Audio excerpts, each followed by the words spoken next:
Hello everyone. 12th का syllabus last week finish हो चुका है and now is the perfect time for the revision of the entire syllabus of 11th and 12th। I am going to share the revision plan for the phase 1। हम जो है वो अपने NEET 2024 की journey के अंदर में इस प्रकार के 3 से 4 फेजेस के अंदर में कंप्लीट रिवीजन जो है वो करने वाले हैं। The first phase is the biggest. This phase is going to be for 10 weeks, coming 10 weeks. इस मंडे से हम शुरुआत करेंगे जो कि होगा हमारा 21st of October and the last day of this phase 1 revision will be the 5th of January 2024. So this video is to share the complete idea of this phase 1 revision.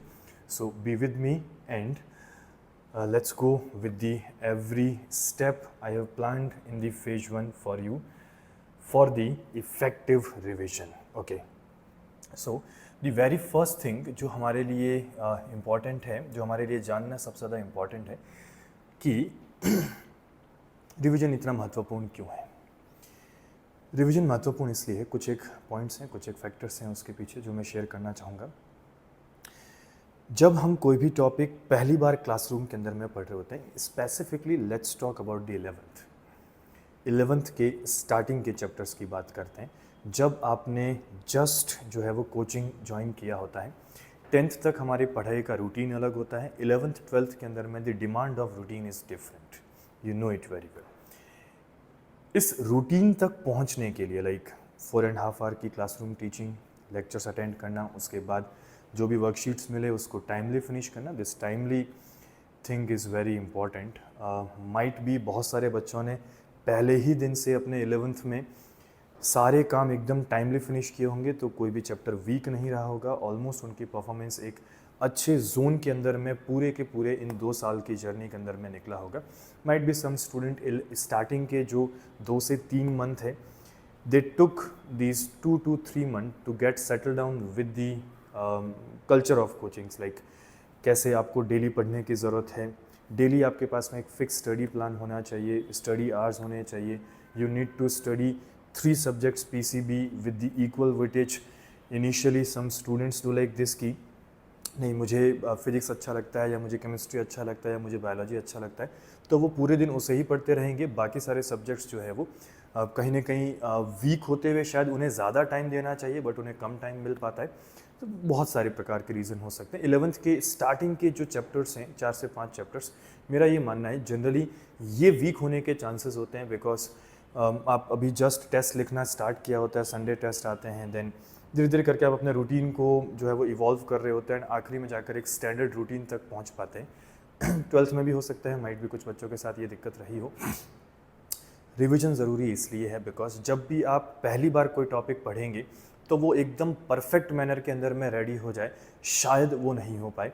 इसके पीछे बहुत सारी वजहें हो सकती है। हो सकता है कि आपने नेगलेक्ट किया हो, उस समय आप हो सकता है केमिस्ट्री के अंदर में कोई ऐसा चैप्टर चल रहा हो पैरेलल के अंदर में जो आपको ज़्यादा इंटरेस्टिंग लग रहा हो, ज़्यादा स्कोर भी उसके तौर पे बना पा रहे होंगे। फिजिक्स का कोई एक टॉपिक हो सकता है कि ज़्यादा मैथमेटिक डिमांड हो उसके अंदर में, या फिर हो सकता है कि जो भी दिक्कत उसके पीछे रही हो। माइट भी चांसेस हो सकते हैं कि आपने प्रॉपर टाइम मैनेजमेंट नहीं किया, एक चैप्टर को ज़्यादा दिया, किसी एक सब्जेक्ट को ज़्यादा दिया, तो वो एक चैप्टर जितना परफेक्टली डन होना चाहिए, जितना रूट्स से वो फॉर्म होना चाहिए, उतनी बेटर तरीके से फॉर्म नहीं हुआ। तो the very first thing is the, if you revise a chapter in a very good manner, then वो अंडरस्टैंडिंग जो आपने उसको फर्स्ट टाइम पढ़ते हुए हासिल की होती है, उससे many folds you can find की अब आपकी अंडरस्टैंडिंग हो चुकी है। सेकंड मुद्दा ये है कि जब आप किसी भी चीज़ को लगातार रिवाइज करते हैं तो आपसे उसके रिगार्डिंग कुछ भी पूछा जाए तो आप बहुत ही कम रेस्पॉन्स टाइम के साथ उसका जवाब दे पाते हैं।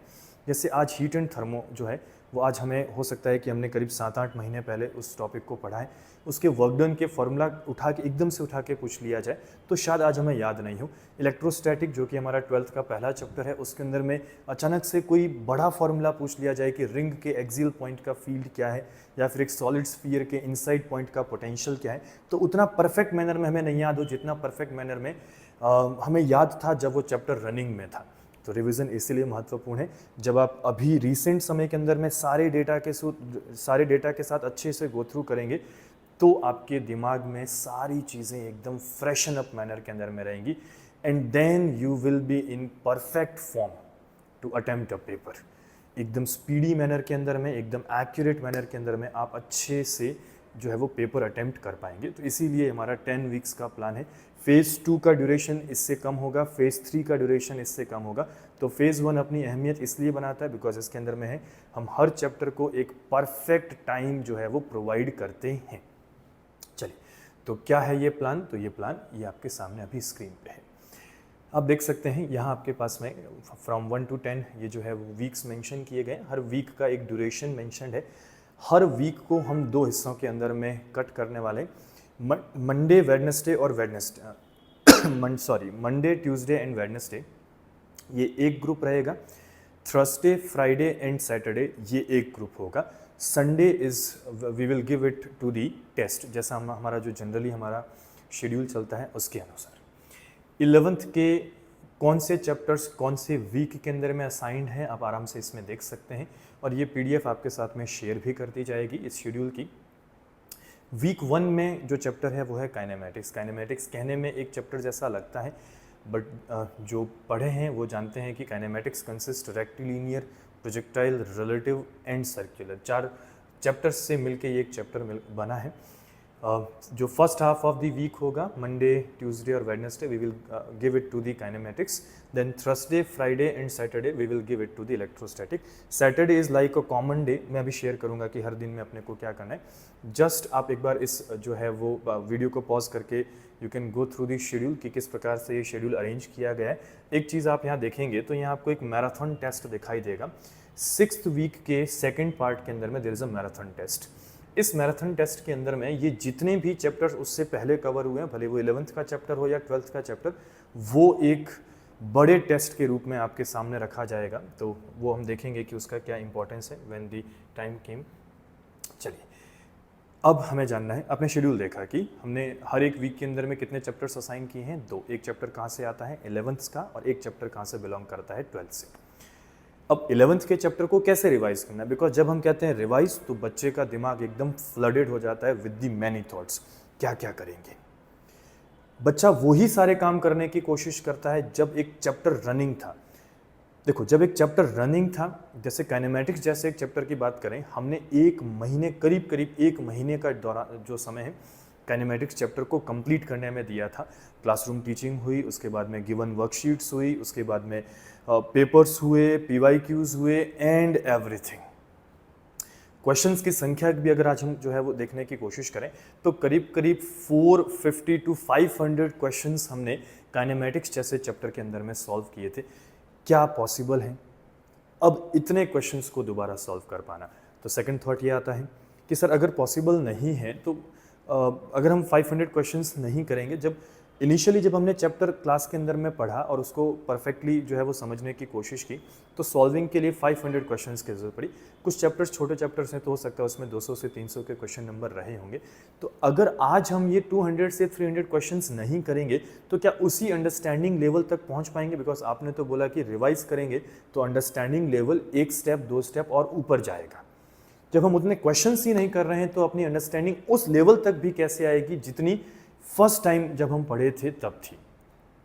देन उसका भी हमारे पास में परफेक्टली सोल्यूशन है। जस्ट आप बने रहें, आपको हर चीज़ का एक बेस्ट जो है वो सोल्यूशन मिलेगा, and with the confined time, because यही सबसे मेन चीज़ होती है कंपटीशन के अंदर में, time and management. The student which can manage time and the subjects will definitely get a good score in the NEET examination, definitely, and even not for the NEET, किसी भी competitive exam का सबसे main की point यही होता है time के साथ में चलना है। ठीक है, चलिए देखिए, फर्स्ट हाफ है। फर्स्ट हाफ के कौन कौन से डेज हैं, संडे यहाँ क्यों है इसकी हम बात करेंगे। ठीक है, Monday Tuesday and Wednesday. Sunday किस लिए असाइन होता है? जनरली अभी तक जो संडे था स्टूडेंट्स के लिए वो ऐसा था, मॉर्निंग में जाएंगे इंस्टीट्यूट के अंदर में टेस्ट लिखेंगे, इवनिंग क्या करेंगे, रिलैक्स्ड। अब वो टाइम रिलैक्स में नहीं जाएगा। मंडे का जो काम है वो मैं बताता हूँ। मंडे का हमने क्या किया है, हर एक चीज़ को 2 स्लॉट के अंदर में डिवाइड किया है, एक मॉर्निंग स्लॉट एक इवनिंग स्लॉट। जैसे मॉर्निंग स्लॉट यानी जो अभी आपकी क्लास का समय है, जो क्लास का समय है 1 आवर एंड 30 मिनट्स, जो 90 मिनट्स का ड्यूरेशन है, उसको हम कहेंगे मॉर्निंग स्लॉट। इवनिंग स्लॉट हम किसे कहेंगे, इवनिंग स्लॉट जो आप यहाँ बैठ के आपको सेल्फ स्टडी के अंदर में 1 आवर एंड 30 मिनट दिया जाता है फॉर द इंडिविजुअल सब्जेक्ट, उसे हम कहेंगे इवनिंग स्लॉट। तो one of them is morning slot, another one is the evening slot. Morning slot में क्या होगा, चैप्टर का डिस्कशन होगा। कैसे होगा, पूरे एक चैप्टर का डिस्कशन, सिर्फ आप देखेंगे तो आपको चैप्टर डिस्कशन शब्द और कहीं नहीं मिलेगा। This term is only used in this particular slot, morning slot of the Monday, right. 90 minutes के अंदर में एक चैप्टर का revision.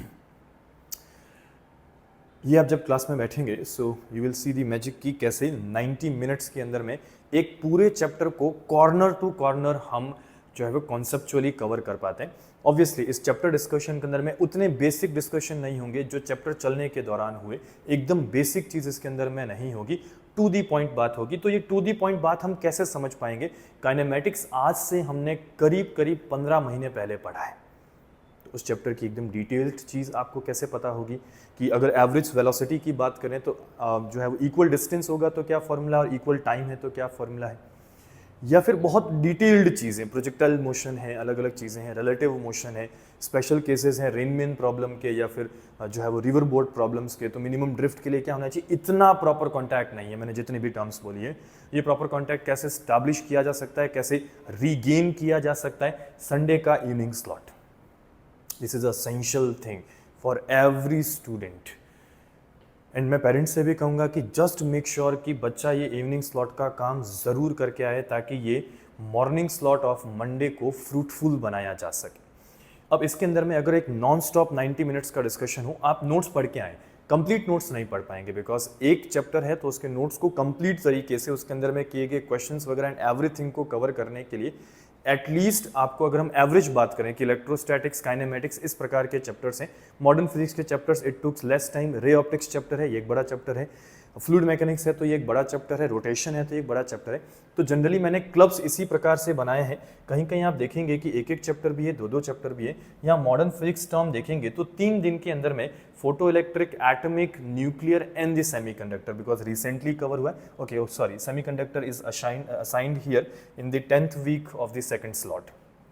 Great, so let's come here.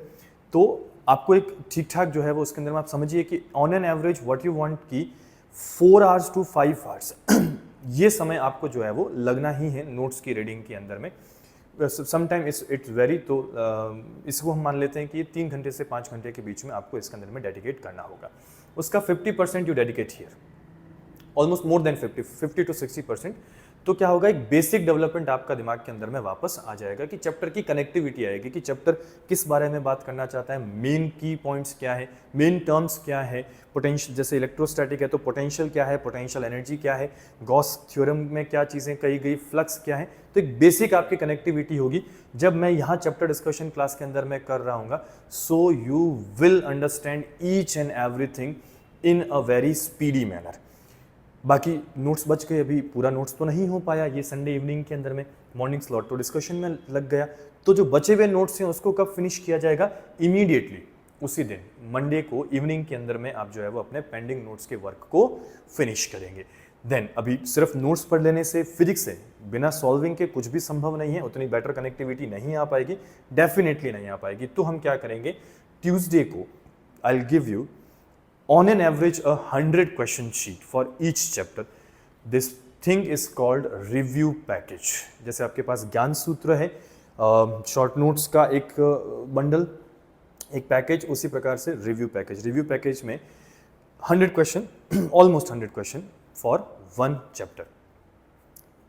Elementary questions, एकदम बेसिक क्वेश्चन से जहां तक नीट के अंदर में पूछे जाने की गुंजाइश है या उससे 2 कदम आगे तक, उस प्रकार के आप जैसे जैसे क्वेश्चन वाइज आगे की तरफ में बढ़ेंगे वैसे वैसे आपको लेवल जो है वो बढ़ता हुआ उसके अंदर में लगेगा। 100 questions can be done in 1 day, because यहाँ अब आप देखेंगे तो हमने मर्ज कर दिया मॉर्निंग और इवनिंग स्लॉट को, तो कितने आवर्स हुए, ऑलमोस्ट 3 आवर्स का समय हो गया। उसके अलावा आप घर जाकर भी समय डेडिकेट करते हैं तो मैं ये मान के चलता हूँ कि 3.5 से 4 घंटे पर सब्जेक्ट आप दे रहे हैं, क्योंकि अभी क्लासरूम टीचिंग भी नहीं इन्वॉल्व है इसके अंदर में, तो 12 to 13 आवर्स हमें डेली पढ़ने की ज़रूरत है। तो अगर हम एक यूनिफॉर्म डिस्ट्रीब्यूशन के अकॉर्डिंग बात करें तो 4 आवर्स जो है वो पर डे आप फिजिक्स को इसके अंदर में असाइन करें ही करें। रिव्यू पैकेज को सॉल्व करें और उसके डाउट्स का discussion. Doubts is a compulsory thing. और डाउट्स कई बच्चे ऐसा करते हैं कि हमने अब एक बार जो है वो जितने भी क्वेश्चंस का सेट दिया है उससे पूरा किया और इमीडिएटली गए और डाउट्स पूछ लिया। नहीं, अब ये वो क्वेश्चंस हैं जिसमें आप अटके हैं। इसका मतलब है अगर आप इनमें से कुछ क्वेश्चंस को दोबारा अगर अच्छे से थॉट दें और कुछ हो पाए तो आपका कॉन्सेप्ट और एनहेंस होगा, आप एक डीप अंडरस्टैंडिंग लेवल तक जो है वो पहुंचेंगे। तो हमेशा अपने डाउट्स को एक बार कहीं पूछने से पहले या कहीं सर्च करने से पहले, सर्च तो बहुत ही बुरा है, पूछें ही हमेशा। तो उस केस के अंदर में पहले एक बार देखें, एक बार अच्छे से उसको टाइम दें कि हाँ ये हो पाएगा कि नहीं। 2 से 3 मिनट एक थॉट दिया, फिर भी अगर नहीं हो पा रहा है then you can go and ask, ठीक है। अब आया आखिरी दिन वेडनेसडे के अंदर में first slot is assigned to the test. ये जो मंडे ट्यूसडे आपने जिस 11th के चैप्टर का ये इवन 5 स्लॉट हो गए इसके अंदर में, ये 2 स्लॉट यहाँ है, 2 यहाँ और 1 ये, तो इन 5 स्लॉट के अंदर में जो आपने 11th के एक चैप्टर का 11th के एक असाइंड टॉपिक का संपूर्ण रिवीजन किया है, नोट्स हो चुके हैं। एंड सेकंड चीज़ क्या हो चुकी है, हमने 100 क्वेश्चंस के आसपास में उसका एक जो basics to you can say high end questions का कलेक्शन सॉल्व कर दिया है। समय बचता है अगर उसके बाद में भी then you can go for the PYQ। हालांकि हम फेज़ 2 और फेज़ 3 के अंदर में लेने वाले हैं। 25 क्वेश्चंस 100 मार्क्स, ये एक तुरंत जो है वो आपके पास में टेस्ट हो जाएगा। अगर आपने रिवाइज किया तो कितना परफेक्टली हुआ है, क्या उसका आउटपुट निकला, वो हम यहाँ पर आराम से देख सकते हैं। वेडनेसडे के इवनिंग स्लॉट के अंदर में वही काम करेंगे जो संडे के इवनिंग स्लॉट के अंदर में किया है। इमीडिएटली अपने पेपर का जो भी उसे आप चेक कर लीजिए कि आंसर की आपको मिल जाएगा, तो तुरंत आप चेक कर लेंगे कि कितने क्वेश्चंस ठीक हुए, कितने क्वेश्चंस गलत हुए।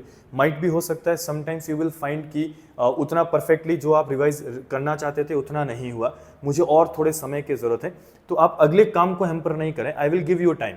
जहाँ आप इसके अंदर में 11th का कोई एक चैप्टर लेटर से रोटेशनल मोशन है, आपने यार टेस्ट लिखा, आपके 60-70 मार्क्स आए, आपको लगता है थोड़ा सा और टाइम होता तो मैं और बढ़िया कर लेता, जस्ट वेट एंड वॉच, उसका भी टाइम आपको यहाँ पर मिलेगा, ठीक है। 12th के चैप्टर को इमीडिएटली यहाँ स्टार्ट कर लीजिए, बिकॉज अब नेक्स्ट वीक आने वाला है और नेक्स्ट वीक के अंदर में फिर से वही स्लॉट्स हैं, जैसे उसी वीक का सेकंड स्लॉट आने वाला है जिसके अंदर में अब हम एक 12th के चैप्टर के रिवीजन की तरफ में बढ़ने वाले हैं। थर्सडे चैप्टर डिस्कशन, ये चैप्टर डिस्कशन कब फ्रूटफुल होगा, जब वेडनेसडे की इवनिंग का जो समय है उसके अंदर में आपने नोट्स रीडिंग आप करके आए हैं almost 50 to 60%। Then evening slot again वही सेम काम है जो मंडे को सुबह हमने डिस्कशन किया, शाम को आप अपने बचे हुए नोट्स फिनिश करेंगे। उसी प्रकार से थर्सडे को हम जो है वो एक चैप्टर का डिस्कशन होगा क्लास के अंदर में, इवनिंग समय के अंदर में आप जो है वो अपने पेंडिंग नोट्स को फिनिश करेंगे। देन नोट्स फिनिश होने के बाद में क्या है, रिव्यू पैकेज। तो रिव्यू पैकेज आपको अवेलेबल हो जाएगा फ्राइडे को, इसे आप आराम से जो है वो यहाँ पर फिनिश करें, उसके डाउट्स की जो सीक्वेंस है उसे फिनिश करें। अब देखिए जैसे 11th को भी हमने 2 ही दिन दिए, संडे इवनिंग का समय, मंडे पूरा और ट्यूसडे पूरा। वेडनेसडे तो क्विज हो गया, इवनिंग स्लॉट में आपने वापस क्या स्टार्ट कर दिया 12th। तो वहाँ मैंने ये बोला कि अगर एक बच्चा मान लो कि रोटेशन के अंदर में 60 to 70 मार्क्स लाता है out of 100 marks, and what he और शी फील की थोड़ा और टाइम चाहिए, तो थोड़ा और टाइम का मिलेगा सैटरडे को। इसी प्रकार की सेम फीलिंग जो आपको वेडनेसडे के टेस्ट लिखने के बाद हो रही है, प्रॉबेबली हो सकता है कि इन 2 दिन के दौरान भी लगे कि यार 12th के इस चैप्टर में थोड़ा सा और टाइम चाहिए। तो फ्राइडे सैटरडे का जो समय है उसमें हमने कोई काम असाइन नहीं किया है। सैटरडे आपका समय है, कोई क्लासेस वगैरह भी नहीं है, यू आर कंप्लीटली फ्री। तो जो भी आपको लगता है कि 11th का वो उस वीक का जो टॉपिक और 12th का उस वीक का टॉपिक में और जो भी चीज़ करनी चाहिए वो आप करें। एक काम मैं इसमें रख दे रहा हूँ, वो है प्रीवियस पेपर। प्रीवियस पेपर कौन से, जब क्लासेस चली होगी तब काइनेमेटिक्स के जो पेपर हुए होंगे, इलेक्ट्रोस्टैटिक के जो पेपर हुए होंगे, मतलब जो भी टॉपिक आपको एक वीक के अंदर में असाइन होने वाला, एक टॉपिक 11th, एक टॉपिक 12th, इनके जो भी टेस्ट पेपर्स हुए होंगे उन टेस्ट पेपर्स को जरूर लगा दीजिए, because those 45 questions are from different concepts. Question paper में कभी भी एक क्वेश्चन दूसरे क्वेश्चन जैसा नहीं होता, वर्कशीट में जरूर हो सकते हैं। तो पेपर्स हमेशा संभाल के रखें, अभी से ही प्रॉपर फाइल अप कर लें 11th के सारे पेपर्स और 12th के सारे पेपर्स को। करेक्ट, संडे नाउ दी ये समय आ गया अपने पास में एक चैप्टर आपने कौन सा प्रिपेयर कर दिया है 11th, एक चैप्टर कौन सा प्रिपेयर किया है 12th, उसे परफॉर्म करने का समय आ गया। मैं ये कहूँगा कि मैं अगर ठीक करूँ तो मैं ये कहूँगा कि परफॉर्म नहीं, चेक करने का, क्योंकि जनरली टेस्ट को बच्चे ऐसा मानते हैं कि हमें चेक किया जा रहा है, आपको चेक नहीं किया जा रहा है। एक्चुअली आप चेक कर रहे हैं कि आपका जो टॉपिक है वो कितना प्रिपेयर हो चुका है, उसमें कौन सी चीज़ वीक रह गई जिसे कि वापस प्रिपेयर करने की ज़रूरत है।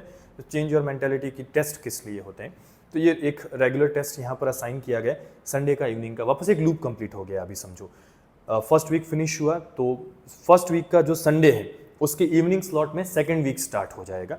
आप इसे परफेक्टली करते चलेंगे, कहीं पर भी बैकलॉग नहीं रखना है। एक भी दिन आप देख पा रहे होंगे मंडे से ये जो है वो काम स्टार्ट होता है, मंडे, ट्यूसडे, वेडनेसडे, तो ये 11th का काम फिनिश हुआ, then Thursday, Friday, Saturday and Sunday. एक भी दिन, एक भी स्लॉट का अगर आप काम नहीं करेंगे तो वो पेंडिंग वर्क के अंदर में चला जाएगा। और देखो फेज 1 जैसे फिनिश होगा, then we will go for the phase 2। वो जब समय आएगा तो हम उसकी प्लानिंग भी जो है वो इसके तरीके से शेयर करेंगे। इतने समय के अंदर में जब आप कोई चैप्टर करते हैं तो आपको ऐसा लगता है कि 4 दिन और होते तो और बढ़िया होता।